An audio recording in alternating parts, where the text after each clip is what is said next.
Hi hello welcome back to my YouTube channel. ಎಲ್ಲರೂ ಹೇಗಿದ್ದೀರಾ? I hope ಚೆನ್ನಾಗಿದ್ದೀರಾ ಅಂದ್ಕೊಂಡಿದ್ದೀನಿ. ನಮ್ಮನೆ ಬಾಡಿಗೆ ಮನೆ ಆಗಿದ್ದರಿಂದ ನಾವು ದೇವಸ್ಥಾನದಲ್ಲಿ ಸತ್ಯನಾರಾಯಣ ಪೂಜೆ ಮಾಡಿಸ್ತಾ ಇದ್ದೋ. ಯಾವ ಥರ ಎಲ್ಲ ಸತ್ಯನಾರಾಯಣ ಪೂಜೆನ ದೇವಸ್ಥಾನದಲ್ಲಿ ಮಾಡೋದು ಅಂತ ಈ ವಿಡಿಯೋದಲ್ಲಿ ಹೇಳ್ತೀನಿ, ದಯವಿಟ್ಟು ಫುಲ್ ನೋಡಿ. ಸ್ವಂತ ಮನೆ ಇದ್ದವ್ರು ಮಾತ್ರ ಸತ್ಯನಾರಾಯಣ ಪೂಜೆ ಮಾಡಿಸಬೇಕು, ಬಾಡಿಗೆ ಮನೆಯವರು ಮಾಡಿಸಾಗಿಲ್ಲ ಅಂತ ಕೆಲವರು ಅನ್ಕೊಂಡಿರ್ತಾರೆ. ಅದೆಲ್ಲ ತಪ್ಪು ತಿಳುವಳಿಕೆ. ಬಾಡಿಗೆ ಮನೆಯಲ್ಲಿ ಇದ್ದವರು ಕೂಡ ಸತ್ಯನಾರಾಯಣ ಪೂಜೆ ಮಾಡಿಸ್ಬೋದು. ಯಾವ ಥರ ಮಾಡಿಸೋದು ಅಂತ ಈ ವಿಡಿಯೋದಲ್ಲಿ ಸಂಪೂರ್ಣ ಮಾಹಿತಿ ಹೇಳ್ತೀನಿ. ಅದಕ್ಕೂ ಮುಂಚೆ ಈ ಪುಟ್ಟದಾದ ರಂಗೋಲಿ ನೋಡ್ಕೊ ಬನ್ನಿ, ಈಸಿಯಾಗಿ ಬಿಡೋ ಅಂಥ ರಂಗೋಲಿ. ಇವತ್ತು ಪೂಜೆ ಇತ್ತಲ್ವಾ, ಹಾಗಾಗಿ ಮನೆಯೆಲ್ಲ ಬೇಗ ಕ್ಲೀನ್ ಮಾಡಿಕೊಂಡು ದೇವ್ರಿಗೆ ದೀಪ ಹಚ್ಚಿ ಈ ರಂಗೋಲಿ ಬಿಟ್ಕೊತಾ ಇದ್ದೀನಿ. ತುಂಬ ಈಸಿ.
ಇವತ್ತಿನ ತಿಂಡಿಗೆ ಹಾಗಲಕಾಯಿ ಮತ್ತು ರೊಟ್ಟಿ ಮಾಡ್ತಾಯಿದ್ದೀನಿ.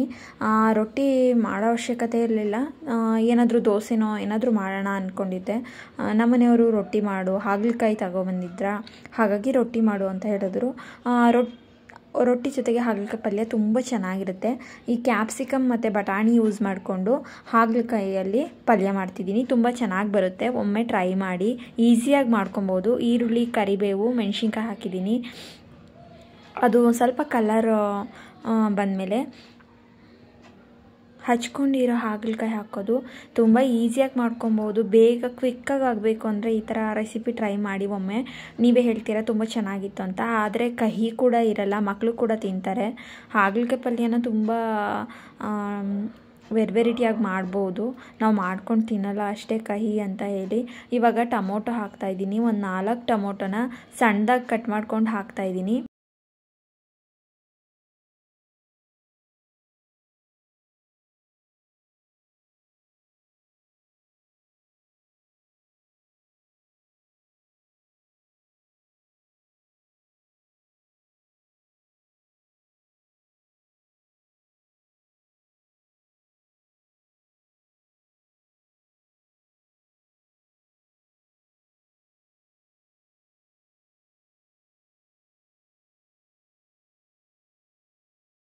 ಅದ್ರ ಜೊತೆಗೆ ರುಚಿಗೆ ತಕ್ಕಷ್ಟು ಉಪ್ಪು ಹಾಕ್ತಾಯಿದ್ದೀನಿ. ಉಪ್ಪು ಹಾಕಿದ್ರೆ ಟೊಮೊಟೊ ಸ್ವಲ್ಪ ಸ್ಮ್ಯಾಶ್ ಆಗುತ್ತೆ ಮತ್ತು ಬೇಗ ಕೂಡ ಬೇಯುತ್ತೆ.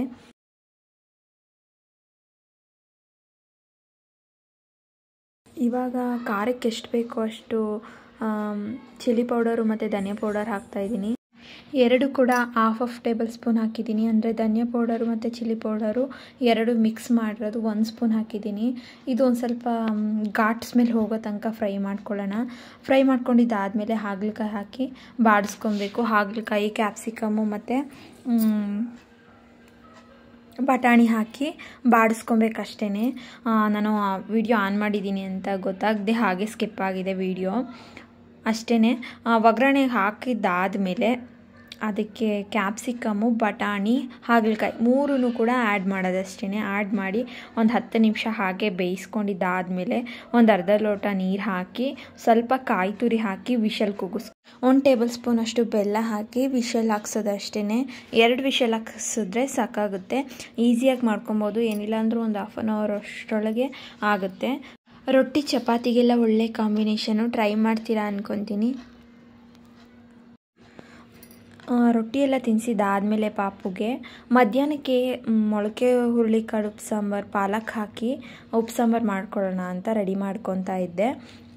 ಈ ಸಾಂಬಾರು ತುಂಬ ಈಸಿ ಮಾಡ್ಬೋದು, ಹಾಗೆ ತುಂಬ ಹೆಲ್ತ್ ಬೆನಿಫಿಟ್ಸ್ ಇದೆ. ಹಾಗೆ ರಿಚ್ ಐರನ್ ಕಂಟೆಂಟ್ ಎಲ್ಲ ಇರುತ್ತೆ. ಒಮ್ಮೆ ಪ್ರೋಟೀನ್ ಅಂಶ ಇರುತ್ತೆ. ಮಕ್ಕಳಿಗೆಲ್ಲ ಮೊಳಕೆ ಕಾಳು ತುಂಬ ಹೆವಿ ಕೊಡಬೇಕು ಅಂತ ಹೇಳ್ತಾರೆ, ನೆನಪಿನ ಶಕ್ತಿ ತುಂಬ ಜಾಸ್ತಿ ಆಗುತ್ತೆ ಅಂತಾರೆ. ಹಾಗಾಗಿ ಮೊಳಕೆ ಹುರುಳಿಕಾಳು, ಎಲ್ಲ ಕಾಳು, ಮೊಳಕೆ ಕಾಳಲ್ಲಿ ಹುರುಳಿಕಾಳು, ಹೆಸರು ಕಾಳು, ಬಟಾಣಿ ಕಾಳು ಮತ್ತು ಕಡಲೆಕಾಳು 3 ಹಾಕಿದ್ದೀನಿ. ಈ ಮೊಳಕೆ ಬರ್ಸಿರೋದನ್ನ 2 ವಿಷಲ್ ತೆಗ್ಸಿದ್ದೀನಿ. ಒಂದೆರಡು ಲೋಟ ನೀರು ಹಾಕಿ 2 ವಿಷಲ್ ಹಾಕ್ಸಿದ್ದೀನಿ. ಟೊಮೊಟೊನು ಬೇಯಕ್ಕೆ ಹಾಕಿದ್ದೀನಿ. ಇದಕ್ಕೆ ಖಾರಕ್ಕೆ ಏನೆಲ್ಲ ಬೇಕು ಅಂತ ಅಂದರೆ ಗೊಡ್ಗಾರ ಅಲ್ಲ, ಇದು ಹಸಿರು ಮೆಣಸಿನ್ಕಾಯಿ ಖಾರ. ಒಂದು 10 ಹಸಿರು ಮೆಣಸಿನ್ಕಾಯಿ ತೊಗೊಂಡಿದ್ದೀನಿ. ಜೀರಿಗೆ, ಮೆಣಸು, ಬೆಳ್ಳುಳ್ಳಿ ಮತ್ತು ಕೊತ್ತಂಬರಿ ತೊಗೊಂಡಿದ್ದೀನಿ. ಕೊತ್ತಂಬರಿ ತೋರಿಸಿಲ್ಲ ಅಷ್ಟೇ, ನಾನು ಆಲ್ರೆಡಿ ಪ್ರಿಪೇರ್ ಮಾಡಿ ಇಟ್ಕೊಂಡಿದ್ದೀನಿ ಖಾರನ. ಇದನ್ನು 2 ವಿಷಲ್ ಕೂಗ್ಸಿದ್ರೆ ಸಾಕು. 1 ವಿಷಲ್ ಆದರೆ ಸಾಕಾಗುತ್ತೆ. ನಾನು 2 ವಿಷಲ್ ಹಾಕ್ಸ್ಕೊಂಬಿಟ್ಟಿದ್ದೀನಿ. ತುಂಬ ಬೆಂದ್ಬಿಟ್ಟಿದೆ. ಪಾಪುಗೂ ತಿನ್ನಿಸ್ತೀನಿ ಅಲ್ವಾ, ಅವನು ಸ್ವಲ್ಪ ಗಟ್ಟಿ ಇದ್ದರೆ ತಿನ್ನಲ್ಲ, ಅಗದಿ ತಿನ್ನೋಕ್ಕಾಗಲ್ಲ, ಅಂದರೆ ಒಂಥರ ವಾಮಿಟ್ ಮಾಡೋ ಥರ ಆಡ್ತಾನೆ. ಅದಕ್ಕೋಸ್ಕರ ಫುಲ್ ಬೇಯಿಸ್ಕೊಂಬಿಟ್ಟಿದ್ದೀನಿ. ನೀವು 1 ವಿಷಲ್ ಹಾಕ್ಸಿದ್ರೆ ಸಾಕು. ಅದನ್ನು ಖಾರ 1 ಸ್ಪೂನ್ ಹಾಕಿ ಮೊಳಕೆ ಕಾಳು ಮತ್ತು ಟೊಮೊಟೊ ಇದನ್ನು ಮಸಾಲ ರುಬ್ಕೊಂಬಿಡೋಣ. ಅಂದರೆ ಒಂದೇ 1 ಸ್ಪೂನು ಮೆಣಸಿನ್ಕಾಯಿ ಖಾರ ಮತ್ತು ಕಾಳು, ಟೊಮೊಟೊ ಇವು 3 ಸೇರಿ ರುಬ್ಕೊಂಡಿದ್ದೀನಿ. ಈ ಮಸಾಲ ರೆಡಿ ಮಾಡ್ಕೊಂಡಿದ್ದಾದಮೇಲೆ 1 ಟೇಬಲ್ ಸ್ಪೂನ್ ಆಯಿಲ್ ಬಿಟ್ಟು ಅದಕ್ಕೆ ಸಾಸಿವೆ, ಬೆಳ್ಳುಳ್ಳಿ ಹಾಕಿ ಅದು ಚಿಟಪಟ ಅಂತ ಸೌಂಡ್ ಆದಮೇಲೆ ಬೆಳ್ಳುಳ್ಳಿ ಹಾಕಿದ್ದೀನಿ. ಬೆಳ್ಳುಳ್ಳಿ ಒಂದು ಸ್ವಲ್ಪ ಕಲರ್ ಬಂದಿದ್ದಾದಮೇಲೆ ರುಬ್ಕೊಂಡಿರ್ತೀವಲ್ಲ ಆ ಮಸಾಲ ಮತ್ತು ಕಟ್ಟಿರುತ್ತಲ್ಲ, ಬೇಯಿಸ್ಕೊಂಡಿರ್ತೀವಲ್ವ ಮೊಳಕೆ ಹುರುಳಿಕಾಳು ಕಟ್ಟಿರುತ್ತಲ್ಲ ಆ ಕಟ್ಟು ಎರಡನ್ನೂ ಹಾಕಿ ಚೆನ್ನಾಗಿ ಕುದಿ ಬರ್ಸ್ಬೇಕು. ಅಷ್ಟೇ ನೋಡಿ, ಈಸಿಯಾಗಿ ಮಾಡ್ಕೊಬೋದು ಸಾಂಬಾರು. ಮಕ್ಕಳಿಗೆ ಅಂತ ಫೇವ್ರೇಟ್ ಅಂತ ಹೇಳ್ಬೋದು. ಬೆಣ್ಣೆ ತುಪ್ಪ ಇದ್ದರೆ ಮಕ್ಕಳುಗಳು ಊಟ ಮಾಡ್ತಾರೆ, ಹಠ ಮಾಡಲ್ಲ. ನನ್ನ ಮಗನಿಗೆ ತುಂಬ ಫೇವ್ರೇಟ್ ಸಾಂಬಾರು ಅಂತಲೇ ಹೇಳ್ತೀನಿ. ಇದನ್ನು ಈಸಿ ಇದೆ, ಒಮ್ಮೆ ಟ್ರೈ ಮಾಡಿ. ಹೇಗೆ ಬಂತು ಅಂತ ಕಮೆಂಟ್ ಬಾಕ್ಸಲ್ಲಿ ಕಮೆಂಟ್ ಮಾಡೋದನ್ನ ಮರಿಬೇಡಿ. ಈ ಕಾಳುಗಳನ್ನ ಈ ಸಾಂಬಾರು ಮುದ್ದೆ ಜೊತೆಗೆ ತುಂಬ ಚೆನ್ನಾಗಿರುತ್ತೆ. ಈ ಬೆಂದಿರೋ ಕಾಳಿಗೆ ಒಗ್ಗರಣೆ ಹಾಕಿದ್ರೆ ನೆಂಚ್ಕೊಳಕ್ಕೂ ಕೂಡ ಆಗುತ್ತೆ. ಮುದ್ದೆಗಂತೂ ಫೇವ್ರೇಟ್, ಸೂಪರಾಗಿರುತ್ತೆ. ಒಮ್ಮೆ ಟ್ರೈ ಮಾಡ್ತೀನಿ.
ಸಂಜೆ ಆಯಿತು, ನಾವು ಊಟ ಎಲ್ಲ ಮುಗಿಸ್ಕೊಂಡಿದ್ದಾಯಿತು.